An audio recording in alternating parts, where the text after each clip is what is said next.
পূর্ব মেদিনীপুর জেলার নন্দীগ্রাম বিধানসভা কেন্দ্রের নন্দীগ্রামের তৃণমূল কংগ্রেসের কোর কমিটির সদস্য ও নন্দীগ্রাম ১ নম্বর পঞ্চায়েত সমিতির সদস্য আব্দুল আলিম আল রাজিকে হাফ প্যান্ট পরিয়ে নন্দীগ্রামের গড় চক্রবেড়িয়া এলাকায় ঘোরালো নন্দীগ্রাম থানা রড পুলিশ।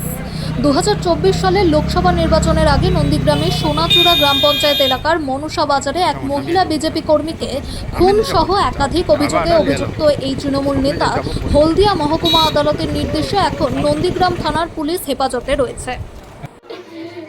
ওদের আর কি বলবো, ওরাই তো সবার কাউকে খুন করছে, কারোর মাকে, কারোর ছেলেকে, কারোর বোনকে, কারোর বউকে ওরা খুন করছে।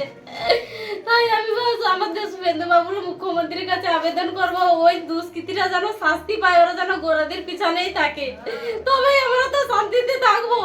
না হলে ওরা ছাড়া পেলে এবার আমাদের হয়তো মারবে, আমাদের তো খুন করবে। আমার মাকে যেহেতু খুন করেছে, আমার দাদা ভালো, আমার দাদা একদমই ভালো ছিল, আমার দাদা পঙ্গু হয়ে গেছে। আর ডাক্তার বলেছে কোনোদিনও কথা বলতে পারবে না, আর স্বাভাবিক জীবন কোনোদিন থাকবে না। আর যতদিন ওষুধ খাইয়ে রাখবো ততদিন ভালো থাকবে, না হলে মাথা পাগল হয়ে যাবে আমার দাদা।